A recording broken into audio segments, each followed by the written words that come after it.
¿Qué tal? ¿Cómo está? Un gusto saludarlos, bienvenidos. Llega el miércoles y los miércoles, por supuesto, nos dedicamos a observar, a analizar, a cuestionar el trabajo de los investigadores, a promocionar también, a admirar, a aplaudir el trabajo de nuestros hombres y mujeres que, como siempre digo, dedican tiempo de su vida a hacer investigaciones muchas veces sesudas, muchas veces develando situaciones que de pronto desconocíamos. Y justamente el día de hoy, un tema terriblemente desafiante, en un texto que llega de la mano de don Manuel Morales Álvarez, que titula Coca más cocaína, hablando de la hoja sagrada y de su, obviamente, digamos que cercanía, parangón con lo que es la cocaína. La más cordial bienvenida. Manuel Morales, ¿cómo estás? Bienvenido. Manuel, muy investigador, ¿cómo estás? Sí. Gracias, Verónica. Muy contento de estar en tu programa.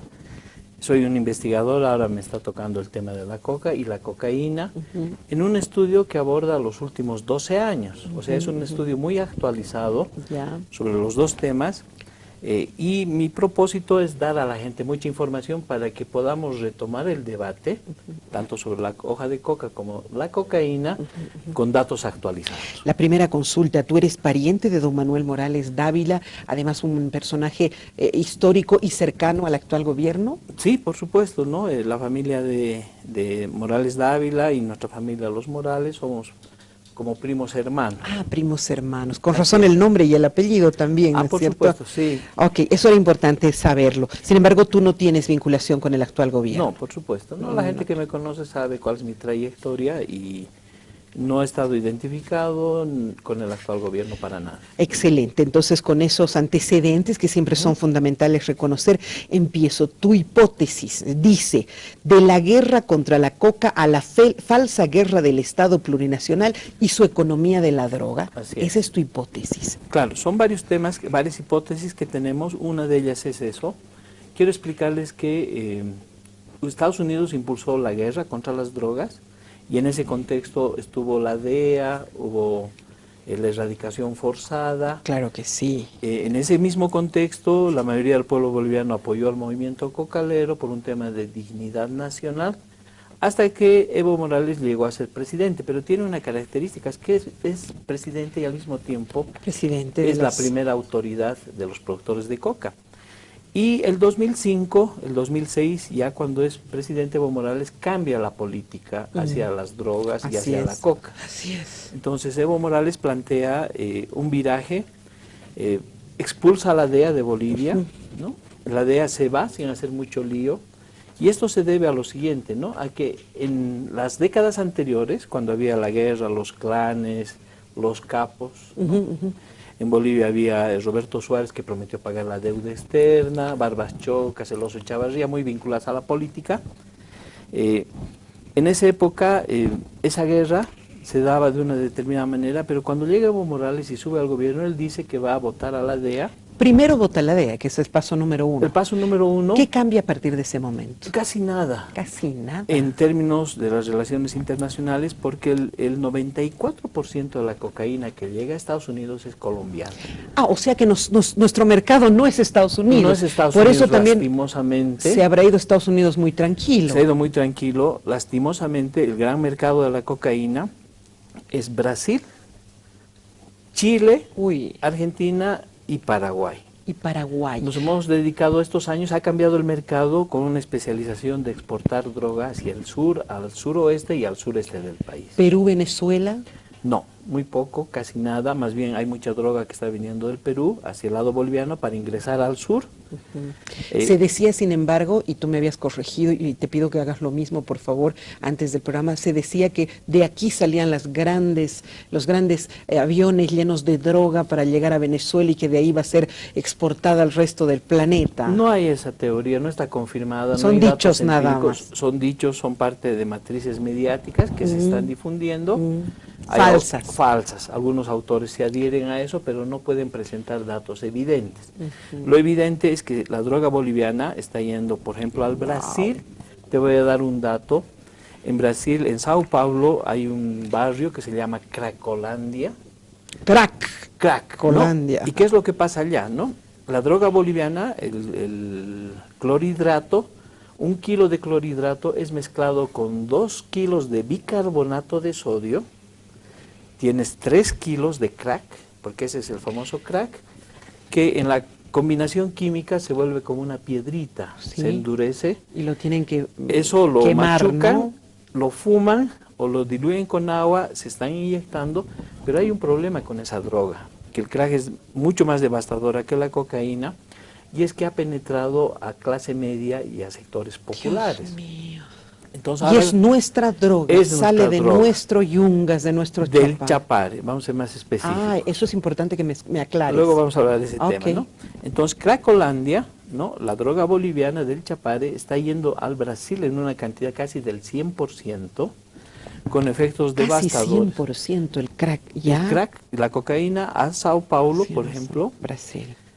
con efectos devastadores, porque los consumidores de crack son los sectores pobres. Claro que Entonces, Cracolandia es un barrio que le llaman una especie de ciudadela zombie, porque cuando tú llegas a Cracolandia, están fumando en la calle, están botados durmiendo, la policía no interviene, ha hecho algunas intervenciones, pero se sabe que es un territorio libre para fumar el crack. Esa es la cocaína que viene de Bolivia. Entonces la relación con la DEA, con Estados Unidos, ha cambiado, si te das cuenta. Claro, a la de ella no le interesa, mejor que mate a toda la gente de Latinoamérica mientras Estados Unidos esté protegido. Claro, pero no es tan así, ¿no? La DEA sí se ha concentrado en su principal proveedor, que es Colombia, el famoso Plan Colombia, y ahora están queriendo retomar las fumigaciones de coca con glifosato, que es otro tema que algún día podríamos hablar sobre el famoso glifosato que se utiliza en la soya transgénica. Uy. Hay fumigaciones en la Argentina y en Bolivia, pero es otro tema eso, ¿no? Entonces, ha cambiado esas relaciones. ¿Y qué es lo que pasa? Entonces, la guerra falsa, que hablo en el libro, de Estados Unidos por el control del mercado, se ha desplazado de Bolivia hacia Perú y hacia Colombia.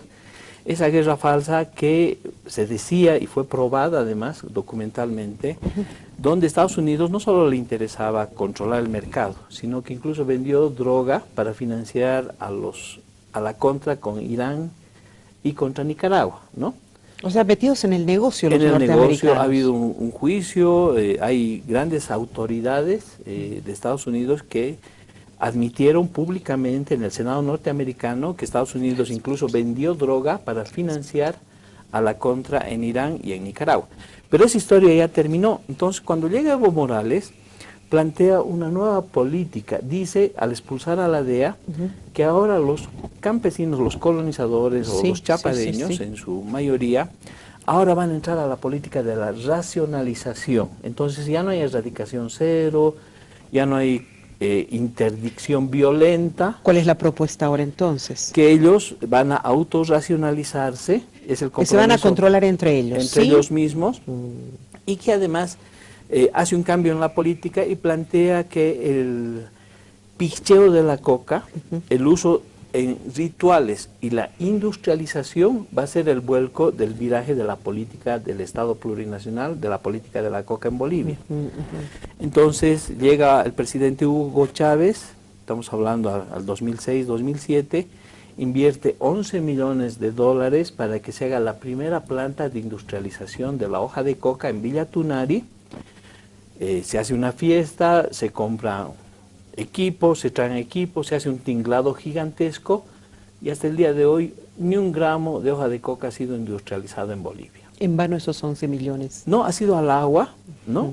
Y el galpón se volvió una discoteca.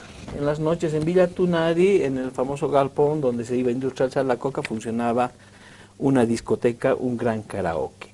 Entonces, ¿qué es lo que está pasando? Esa política que promete Evo Morales, sin la presencia de la DEA, de racionalización, de que la coca tiene que ir al picheo, a la industrialización, empieza a desmoronarse durante estos años. Entonces las Naciones Unidas... Es que debe ser pues poco conveniente para los productores, ¿no es cierto?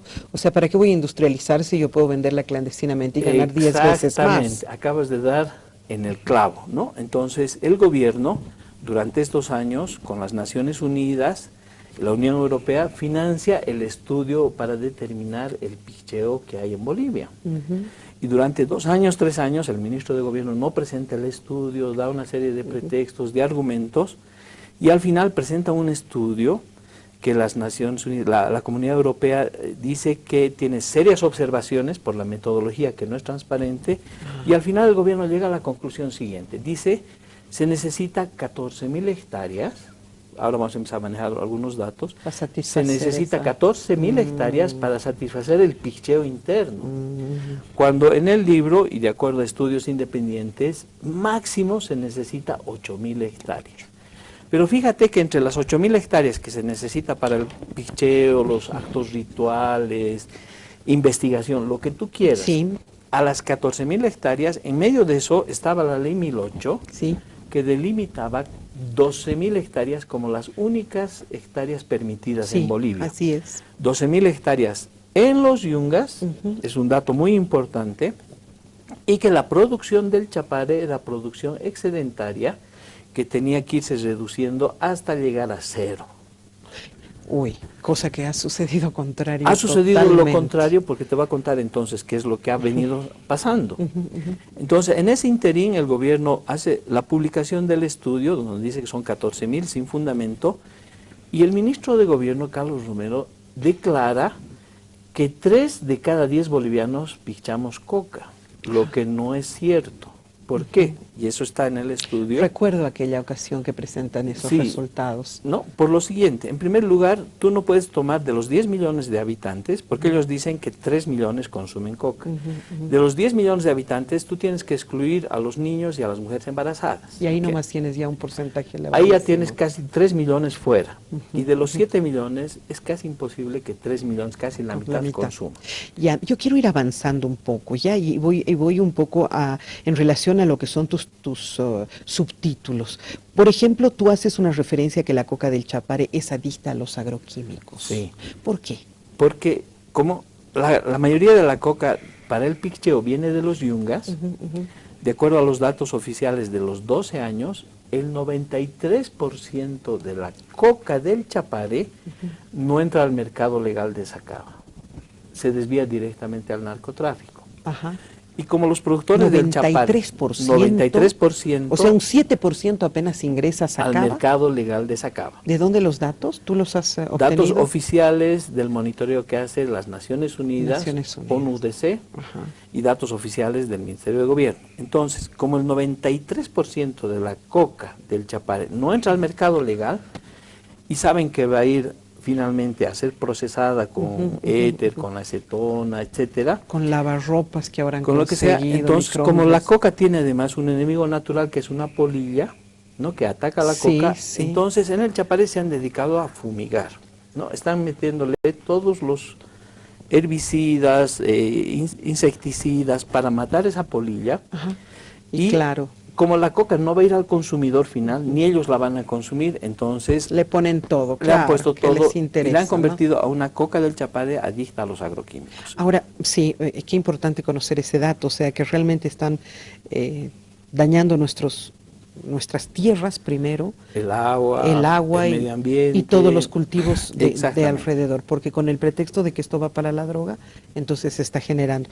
De Apolo a la Asunta, la guerra en las zonas cocaleras no chapareñas. 2 informes que hablan de la violación de derechos humanos en estos 12 años de supuestamente erradicación, porque también el gobierno ha erradicado, pero fíjate que en el lado paseño, en Apolo Sí, ingresa una comisión de las fuerzas de tareas conjuntas, hay 4 muertos, hay médicos, militares, y luego la última represión que hubo en la Asunta, donde también se denuncian vulneración de derechos humanos, hay también cocaleros muertos, policías de la fuerza de tarea Sí. muertos, pero en el Chapare en estos 12 años no ha habido muertos de parte de la erradicación de los cultivos excedentarios e ilícitos. ajá.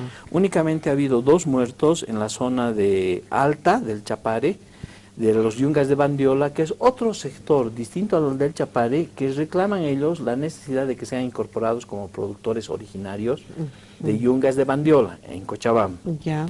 Pero después, durante estos 12 años, el gobierno no ha entrado a la zona del Chapare a erradicar forzosamente aquellos cultivos que son ilegales, y por el contrario ha mantenido la política de la racionalización. Ahora, lo que sucede es que la coca de los yungas también se está convirtiendo en coca para el consumo de narcotráfico? Una parte sí, es evidente. Incluso la Porque coca es muy que entra, diferente la coca de claro, los yungas. pero incluso la coca que entra al mercado legal de Villa Fátima, Sí. tú tienes que hacerle el seguimiento a dónde va. Hay hojas de ruta, evidentemente hay un proceso de carnetización de los comercializadores, pero yo no puedo poner la mano al fuego y decir que el 100% de esa coca llega a los mercados legales de Oruro, Potosí, o finalmente llegan a Villazón y pasan al otro lado. Yo voy a volver a decir el se dice, aunque suene poco científico, pero se dice que ya se está produciendo coca, inclusive en el Alto, Por ya supuesto. venden la coca prensada, avisos ahí en la calle, se vende coca prensada, una cosa Eso es impresionante. para el consumo. ¿No? La coca prensada es para el consumo. Ya. Pero lo que tú dices es cierto. Se han descubierto fábricas, factorías en el Alto. ¿Por qué? Porque se ha introducido una nueva tecnología en la producción de cocaína. Sí. ¿Cuál era la anterior? Previa, digamos, al 2005. Ya no hay pisadores, por El ejemplo. Ahora. pisacoca. Ahora ya no hay Ya eso, no hay no pisadores. existe, ¿no? Han introducido la metodología colombiana que consiste en utilizar unas moledoras, Sí. ¿no? Industriales o semi-industriales. Entonces agarran, meten un saquillo de coca y es como una licuadora grande y lo muele, evitan el pisacoca. Luego esa coca molida va a unas piscinas donde se introducen los químicos. Ya no existe el pisacoca como sujeto de base, digamos, productor. O sea, ya puedes hacerlo en la tu casa. tranquilidad de tus cuatro paredes, Exactamente. ¿no? Y acompañado de electrodomésticos. Exactamente, de la línea blanca. Así es. Y además, aparte de la moledora, ahora se está las máquinas que baten el cemento, ahí se está haciendo ya la mezcla. Ya, pero ahora dime una cosa. Ok, ya ha producido este señor que tiene su catu en el Chapar, en los Yungas, ha producido aquí en el Alto, qué sé yo, 5 kilos de cocaína. Este señor, ¿dónde la vende? A ¿Qué Chile, hace? lo está llevando a Chile. ¿Y por qué? Les voy a explicar por qué. Este microprocesamiento, ¿no?, que se está haciendo en el Alto o se está haciendo en el norte de Potosí, se lleva directamente a la frontera con Chile por lo siguiente. ¿Cuál es el costo del clorhidrato de cocaína? No estoy hablando de la pasta base. ¿Clorhidrato? ¿Qué es clorhidrato? ¿Esto es clorhidrato Ese de es el cocaína? clorhidrato. Ah, ya. ¿No? Es la cocaína refinada. Porque la pasta base todavía está a medio elaborar, entonces tiene mucho químico ¿Y todavía. la pasta base es así un polvo también o no? Es café. Es café. Entonces, cuando tú vas a la cárcel de San Pedro Sí. y a los taxis, ellos son los consumidores de pasta base, o los pisacocas eran los consumidores de pasta base, entonces se hace como un cigarrillo y se fuma la pasta base. Eso es lo que les destruye los dientes de color Y los café pulmones, y los todo, vuelve un rostro cobrizo, Sí. típico del pisacoca o del consumidor ¿no? O del fumador de pasta base. de pasta base. Eso es más barato que Es esto, mucho más digamos, barato. ¿sí? Ok, esta ya es la concluida. Esta es la es la que la mandan clorhidrato. al Brasil. Es Digo, la que va perdón, a a Chile. al Brasil, y esta es la que se jala por la nariz. Se inhala. Se inhala, exacto. ya. Ese es el concepto adecuado. Y este kilo de clorhidrato cuesta en Bolivia $5.882. 5.800 un kilo de Un clorhidrato. kilo. De esto. Sí, más o menos podríamos decir que $5.000. $6, a ver, para redondear, digamos $6.000, $6 el gramo. Cuando este gramo pasa la frontera de Chile, de $6 el gramo o de $6.000 el kilo, pasa directamente a tener un valor de $18.000. ¿El gramo? No, el kilo. El kilo, Y ¿no? de 5 pasa a ser 18. 18, ¿no? Hasta 20 en Chile. Y cuando llega a Europa o Estados Unidos, ese kilo cuesta $200.000. Con un kilo, que aquí te puedes, $200.000, una casa, Dios mío, pero ¿no? ¿a qué precio, no? A dañar la vida de cuánta gente, de familias, de Exactamente. jóvenes. Entonces, de es la forma más... Claro, o sea que realmente es un negocio redondo, digamos así. inescrupuloso. Inescrupuloso, inhumano, ¿no? Sí, pero clandestino e ilegal. Exactamente. Y con una tasa de ganancia muy elevada. ¿no? Claro. Porque de 5.000 que pase a 18.000 y en Estados Unidos llegue a costar 180.000, ¿no? O en el Brasil, ¿no? En ese Brasil donde se mezcla con el bicarbonato de sodio para producir el crack, cueste 80.000, $90,000, $100,000 el kilo. Entonces ahí tú entiendes las bases económicas del negocio. Entonces, ¿qué es lo que ha pasado durante estos últimos años? Te voy a comentar algunas cosas adicionales. Ya tenemos poco tiempo, así que yo te pediría que vayamos cerrando un poco. Sí, Por sí. ejemplo, el gobierno ha querido eliminar la ley 1008 y ha sacado 3 leyes. Ya. La 906 de la Sí. coca, la 913 de las sustancias, de los bienes incautados, Sí.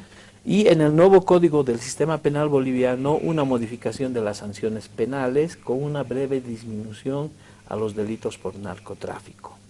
Esa ley fue abrogada con la lucha de los médicos, etcétera, etcétera, pero ahí queda la intención desde el Estado plurinacional de ir reduciendo las sanciones penales a los delitos de narcotráfico. Entonces, adicionalmente hay un montón de información en el libro que lo que hace es brindarte a vos, al lector, nuevos datos o datos actualizados sobre la realidad de este tema, cosa que a partir de la lectura del libro tú ya puedes encarar la discusión del tema con datos actualizados y no con el chip de la década de los 80, Claro, de los claro, 90, que es donde era creemos otra todavía, realidad, ¿no? acerca de este tema. Entonces, con datos actualizados tú puedes encarar el debate en nuevas condiciones. Tengo acá uno de tus gráficos, el número 29, que me deja sorprendidísima. Ha habido una caída de la hoja de coca secuestrada en kilogramos, Sí. pero así es, pero impresionante la caída que había. Quiere decir, de lo que en algún momento se secuestraba el año, ¿dónde empieza tu tabla? 2006. 2006, ¿a cuánto se secuestra de hoja de coca ahora en el año 2017? Mi pregunta es, ¿cuál es tu fuente, por favor? Todo es las Naciones Unidas y el Ministerio de Gobierno, porque todos los informes de las Naciones ¿Qué es Unidas... un ODC? Es la Oficina de las Naciones Unidas para el Control y Monitoreo de las Drogas. Ahí está. El 2017 había un nivel, y miren ustedes, perdón, el 2006 había un nivel y cómo ha ido descendiendo, es decir, que ahora ya nadie secuestra hoja de coca. Muy poco, ¿no? Y además hay otro problema, ¿no? Eso significa entonces que la actividad del narcotráfico ha crecido. Y el otro tema es que tampoco hay una certificación de las incautaciones y la incineración de la droga incautada. Claro, claro. Entonces, a partir de este año, Naciones Unidas está participando, y cuando el gobierno informa que se ha quemado tantas toneladas o kilogramos, ahora hay un informe de las Naciones Unidas y dice tal cantidad, que es un porcentaje obviamente menor, bajo la certificación de las Naciones Unidas. Ahora dime una cosa, el Chapare es en este momento el rey y el patrón. Es la gran factoría Porque de cuando producción de cuando se cocaína. pretende hacer les competencia, llamémosla asunta, se generan todo este tipo de situaciones que hemos vivido. Sí. Acuérdate cuando llegó la comisión para entrar al TIBNIS, querían entrar al polígono 7, Sí. que es el TIBNIS, y les dijeron aquí no entran, ¿no? ¿Por qué? Porque a diferencia del Chapare, ahí hay mucho más factorías, porque es un territorio de nadie. Ahora, pero la guerra está ganada en todo caso, porque el Chapare ha triunfado, en los Yungas Exactamente. lo tenemos a Franklin Gutiérrez detenido, y bueno, ganaron, definitivamente ellos han vencido. Mientras esté el actual gobierno, no hay un cambio de gobierno, pero además, mientras el mismo gobierno del MAS y los próximos partidos que pueden llegar a ser los presidentes, no expliquen al país cuál es su política respecto a las drogas. Ahorita hay un interrogante impresionante. Si tú les preguntas cuál es su política, yo no sé qué nos van a decir. Nadie. ¿A qué le llamas pachamamismo? Ya, el pachamamismo es el acto ritual de pleitesía a la Pachamama, que ha venido a reemplazar una serie de políticas que se daban con otras connotaciones. Concretamente el tema de la Cullicú es parte del pachamamismo. Lo que el gobierno nos ha vendido durante estos años es que el consumo de la coca iba a ir para actos rituales, ¿no? Y no al narcotráfico. Claro. Pero eso es un discurso pachamamista. Pachamamista. Oye, me has dejado impresionada con tu libro. Me interesa muchísimo darle una revisada más. Por primera vez lo tengo en mis manos. ¿Dónde lo encontramos? Si tú estuvieras en Tijuana, No. ya te hubieras muerto, ¿sabes? Así es. Es terrible lo que estás haciendo en toda esta investigación y los intereses que estás tocando Sí. de mafias organizadas. Pero es democratizar la información, ¿no? La gente tiene derecho a conocer. Y los investigadores, los que escribimos libros... ¿Y no tienes miedo? No, por supuesto que no. ¿Y no te han hecho ya alguna No, advertencia? para nada, para nada. Para el gobierno este libro no existe. Ya, pero bueno, el gobierno es una cosa, otra cosa son las mafias mismas organizadas, la gente que está Eso vendiendo más, y eso todo. más A ver, veremos, ¿no? cierra con eso. Lo que pasa es que antes había los grandes carteles, los grandes capos. Claro. ¿No? Que te mataban. Pero ahora se ha democratizado hasta el consumo. Ahora, hasta como el... se ha democratizado, entonces lo que tenemos es una gran factoría en el Chapare, con gente muy de base, muy de abajo, y obviamente las redes que están yendo hacia el Brasil deben ser graves, ¿no? Pero parecería que se trata de un microtráfico el que está habiendo, y por lo tanto todavía no hay una cabeza visible, pero además no les conviene levantar la cabeza, porque al final tienen a una parte importante del Estado que se los está trabajando y les está dando protección a través de las leyes, las políticas que se están elaborando en torno al tema de la Se lo coca. encontró al hijo del Chapo acá en Sí, Bolivia. sí. Se ha encontrado gente del Comando Vermelho. Exactamente. ¿Se han entrado ya los cárteles a Bolivia No, o no? No creo. No, no. Yo creo que han venido a suministrarse, a ver el tema del mercado, a ver de dónde se podían proveer, pero como te digo, ¿no? El dato más sólido que tenemos, y que no es un dato mío, es del Senado de Estados Unidos, señala que el 94% de la droga que entra a Estados Unidos es colombiana. Entonces eso, ¿qué significa? Que el mercado se ha readecuado. La producción de cocaína de Bolivia está yendo donde hay demanda. Tengo que Donde hay demanda es invitarte, el sur. tengo que invitarte en otra ocasión. Me ha quedado totalmente corto el tiempo, pero me interesaría mucho hablar contigo en otra ocasión. Perfecto. ¿Dónde encontramos el libro? En todas las librerías de la ciudad de La Paz. Oh, sí. Sí, tú puedes encontrarlas en Ciudad Libro, Baúl del Libro, Yachayhuasi. En todas las librerías del centro de la ciudad de La Paz se está vendiendo el libro. ¿Y cuánto cuesta? Cuesta 50 bolivianos, tal vez un poquito más por el tema de la facturación.